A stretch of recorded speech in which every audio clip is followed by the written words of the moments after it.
Hello বন্ধুরা, welcome to new video. আজকে আমরা প্রাইম নাম্বার সম্পর্কে অনেক কিছু জানবো। প্রাইম নাম্বার কি? প্রাইম নাম্বার, এখানে আমি একটু ডেফিনেশন লিখে দিয়েছি। মৌলিক সংখ্যা কি? যে একটি পূর্ণ সংখ্যা পি গ্রেটার দ্যান ওয়ানকে মৌলিক সংখ্যা বা সহজভাবে মৌলিক বলা হয় যদি এর একমাত্র ধনাত্মক উৎপাদক ওয়ান এবং পি হয়। তারপরে বলা হচ্ছে একটি পূর্ণ সংখ্যা গ্রেটার দ্যান ওয়ান যা মৌলিক নয় তাকে যৌগিক সংখ্যা বলা হয়। যেমন পূর্ণ সংখ্যা, যেমন ধরো 2, 3, 5, 7 এগুলো মৌলিক সংখ্যা। আবার একরকমভাবে 4, 6, 8, 9 এগুলো হচ্ছে যৌগিক সংখ্যা। পূর্ণ সংখ্যায় ওয়ানকে মৌলিক বা যৌগিক কোনোটাই ধরা হয় না। 2 হলো একমাত্র জোড় মৌলিক সংখ্যা। খুব ইম্পর্টেন্ট তথ্য এটা, যে একমাত্র জোড় মৌলিক সংখ্যা হচ্ছে 2, আর অন্য সব মৌলিক সংখ্যা হচ্ছে বিজোড়। ওকে, তো যে কোনো সংখ্যা একের থেকে বড় হতে হবে, অবশ্যই এটা একের থেকে বড় হতে হবে, এবং সেই সংখ্যাটার এক এবং সেই সংখ্যা ছাড়া অন্য কোনো উৎপাদক থাকবে না, তবে সেটাকে আমরা মৌলিক সংখ্যা বলবো। যেমন 2 মৌলিক সংখ্যা, 3 মৌলিক সংখ্যা, 5 মৌলিক সংখ্যা, 7 মৌলিক সংখ্যা। 8কে মৌলিক সংখ্যা? 8 মৌলিক সংখ্যা নয়, কারণ কি 8কে ভাঙা যাবে, যে 2 গুণ 2 গুণ 2 গুণ 1, মানে এটা 1 এবং 8 ছাড়াও অন্য কোনো উৎপাদক আছে এখানে, বোঝা গেল? এই কারণে 8 মৌলিক সংখ্যা নয়, এটি যৌগিক সংখ্যা। চলো আমরা মৌলিক সংখ্যার বিভিন্ন রূপ দেখে নিই। এখানে বলছে there are infinitely many primes of the form, হচ্ছিল এই ফর্মে, ঠিক আছে? মানে বিষয়টা হচ্ছে সেখানে অনেক মৌলিক সংখ্যা আছে, মানে এই ফর্মগুলোতে অনেক মৌলিক সংখ্যা আছে। যদি আমি 4n-1 করি, ঠিক আছে, যদি আলোচনা করি, মানে n হচ্ছে বিলংস টু ন্যাচারাল নাম্বার, মানে n হচ্ছে ন্যাচারাল নাম্বার। ধরো n এর মানে এখানে 1 পুট করো, ওকে? তাহলে কত হবে? 4 গুণ 1 মাইনাস 1 মানে হচ্ছে 4 গুণ 1 মানে 3। তাহলে 3 একটা মৌলিক সংখ্যা, ওকে? ধরো এদের মান 2 পুট করো, তাহলে কত হবে? 4 গুণ 2 মাইনাস 1 সমান 4 2 8, 8 থেকে 1 বাদ দিলাম, কত? 7। তাহলে 7 একটি মৌলিক সংখ্যা। ধরো এদের মান 3 পুট করো, তাহলে কত হবে? 4 গুণ 3 মাইনাস 1 মানে হচ্ছিল 12 মাইনাস 1 মানে হচ্ছে 11। 11 একটা মৌলিক সংখ্যা। এটা মনে রাখবে যে যে কোনো যদি 4n-n আকারে হয় তবে সেটা মৌলিক সংখ্যা হতে বাধ্য, সেরকম বিষয়টা না। হয়তো কোনো একটা নাম্বার আসলো, সেটা মৌলিক সংখ্যা নাও হতে পারে, নর্মালি এই ফর্মে আসতে পারে, ঠিক আছে? এবার যদি তোমাদের আমি এই ফর্মটা দেখাই, যে 4n-3, যেমন ধরো এটা হচ্ছে, ধরো 4n, ধরো +1 নিয়ে আলোচনা করছে, ঠিক আছে? এখানে এনের মান তুমি বসাও, এনের মান যদি 1 বসাও তাহলে কত হবে? যে 4 + 1 + 1 5, তাহলে মৌলিক সংখ্যা। এনের মান 2 বসালে কত? 4 2 8, 8 আর 9, তাহলে 9 একটা মৌলিক সংখ্যা নয়, তাহলে এখানে ব্রেক করে যাচ্ছে। 3 বসাও, 3 4 12, 12 13, তার মানে 13 একটা মৌলিক সংখ্যা, ওকে? 4 বসাও, 4 4 16, 16 17, তার মানে 17 একটা মৌলিক সংখ্যা। এভাবে পাচ্ছি আমরা মোটামুটি এই ফর্মগুলো আকারে হয়, ওকে? দেখো যে এখানে মৌলিক সংখ্যা যে 1 থেকে 100 পর্যন্ত, মানে হচ্ছে 1 to 100, ঠিক আছে? সরি, 1 থেকে 100 পর্যন্ত মৌলিক সংখ্যা কী কী হতে পারে সেটা মানে আলোচনা করা হয়েছে। নর্মালি যে 2, 3, 5 এগুলো মৌলিক সংখ্যা হয়, এগুলো আমরা জানি। এবার কি করব, 6-এর গুণিতক লিখলাম, ঠিক আছে? আমি বিষয়টা বলি, দেখো 6-এর গুণিতক। ধরো 6-এর গুণিতক লিখলাম এখানে। আচ্ছা, 6-এর গুণিতক কী হয় বলো? 6 হয়, 6 2 12, 3 6 18, 4 ছক 24, 5 ছক 30, এরকমভাবে হবে। তারপরে 30-এর পরে 36 হবে, তারপরে 42 হবে, তারপরে 48 হবে, 54 হবে। মোটামুটি এরকমভাবে 6-এর গুণিতক আসবে, বুঝতে পারলো? তো আমি সেগুলো এখানে মার্কিং করেছি, যে এখানে মার্কিং করা আছে 6-এর গুণিতক 6, 12, 18, 24, 30, 36, 42, 48, 54, 60, 66, 72, 78, 84, 90, 96, বুঝতে পারলো?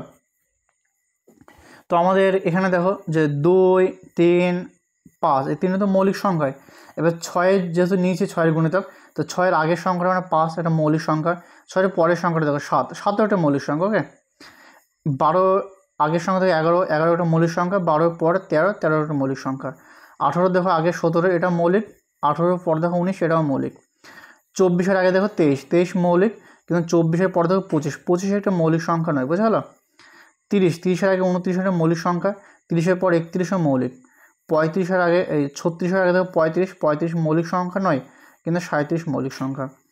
42 দেখো 42 আগে 43 মৌলিক, 41 মৌলিক এবং 43ও মৌলিক। 48 আগে দেখো 47 মৌলিক সংখ্যা, কিন্তু 49 নয়। 54 আগে দেখো 53 মৌলিক, কিন্তু 55 নয়। 60 আগে দেখো 59 মৌলিক সংখ্যা, 61 মৌলিক সংখ্যা।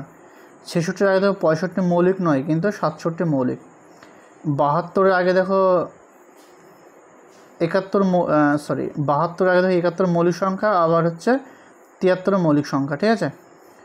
78 আগে দেখো 77 মৌলিক সংখ্যা নয়, কিন্তু 79 মৌলিক সংখ্যা। 84 আগে দেখো 83 মৌলিক সংখ্যা, কিন্তু 85 নয়। 90 আগে দেখো 89 মৌলিক সংখ্যা, 91 মৌলিক সংখ্যা, না 91 মৌলিক সংখ্যা নয়, ঠিক আছে।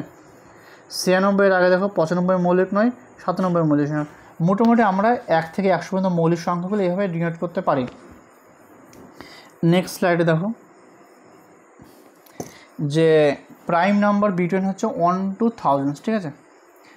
যে 1 থেকে 1000-এর মধ্যে কতটা মৌলিক সংখ্যা আছে, আমি এটা তোমাকে একটা ছকের মাধ্যমে বুঝিয়ে দিয়েছি। দেখো যে এখানে 1 থেকে 100 লিখেছি, 100 থেকে 200 লিখেছি, 200 থেকে 300, এখানে 300 থেকে 400, এখানে 400 থেকে 500, এখানে 500 থেকে 600, এখানে 600 থেকে 700, এখানে 700 থেকে 800, এখানে 800 থেকে 900, এবং এখানে হচ্ছিল 900 থেকে 1000। ওকে, মানে এরকমভাবে আমি ভাগ করে নিয়েছি। দেখো 1 থেকে 100 পর্যন্ত কটি মৌলিক সংখ্যা আছে, এর উত্তরে 25টি মৌলিক সংখ্যা। আমরা কীভাবে মনে রাখবো, যে প্রথম 4টে ধরে নিলাম, এই যে এরকমভাবে প্রথম 4টে যদি মনে রাখি, ঠিক আছে। যে OUPP, তাহলে মনে রাখবো যে এর মান কত, 25 মানে কীভাবে আসছে এটা, যে ABCD যদি সিরিয়াল অনুসারে সাজায়। যদি নেক্সট স্লাইডে তোমাকে বুঝিয়ে দিই। দেখো ধরো আমি এখানে লিখলাম, এখানে মার্কিং করলাম যে ABCDEFGHIJKLM, ঠিক আছে, NOPQRSTUVWXYZ, ওকে, এভাবে সাজালাম। তাহলে এখানে যদি সংখ্যা বসায় 1 2 3 4 5 6 7 8 9 10 11 12 13, ওকে, 14 15 16 17 18 19 20 21 22 23 24 25 26। তো আমরা ওয়াইকে ডিনোট করছি 25-এর মাধ্যমে, বুঝা গেল। দেখো ওয়াই ডিনোট করছে 25-এর মাধ্যমে, পি এ ডিনোট করছে 16-এর মাধ্যমে, ও ডিনোট করছে 15-এর মাধ্যমে, বুঝা গেল। এইভাবে আমরা ডিনোট করছি। দেখো স্লাইডে দেখো, তার মানে আমরা এখানে প্রথম 4টে যদি মনে রাখি, তাহলে OIUPP, ওয়াই এর মান 25, ইউ এর মান 21, পি এর মান 16 এবং পি এর মান 16। তার মানে এখান থেকে বলতে পারি যে 1 থেকে 100-এর মধ্যে 25টি মৌলিক সংখ্যা আছে। এখান থেকে বলতে পারি 100 থেকে 200-এর মধ্যে 21টি মৌলিক সংখ্যা আছে। এখান থেকে বলতে পারি 200 থেকে 300-এর মধ্যে 16টি মৌলিক সংখ্যা আছে। এখান থেকে বলতে পারি 300 থেকে 400-এর মধ্যে 16টি মৌলিক সংখ্যা আছে। ওকে, আবার এই 4টি 100 মনে রাখবো। ওকে, এই 4টি একসাথে মনে রাখবো, দেখো সুবিধা হবে। যে 400 থেকে 500-এর মধ্যে 17টি আছে, এটা কিউ দ্বারা ডিনোট করছে। 500 থেকে 600-এর মধ্যে এন দ্বারা, এটা হচ্ছে 14টি। 600 থেকে 700-এর মধ্যে 16টি আছে। 700 থেকে 800-এর মধ্যে 14টি আছে। 800 থেকে 900-এর মধ্যে 15টি আছে। আর 900 থেকে 1000-এর মধ্যে 14টি আছে। আশা করি তোমরা বিষয়টা বুঝতে পারলে। এটা শর্ট ট্রিক্স, তোমরা এটা মনে রাখতে পারো, সুবিধা হবে তোমাদের। এবার দেখো যে আমি এটা মুছে দিই, ক্লিয়ার করে দিলাম।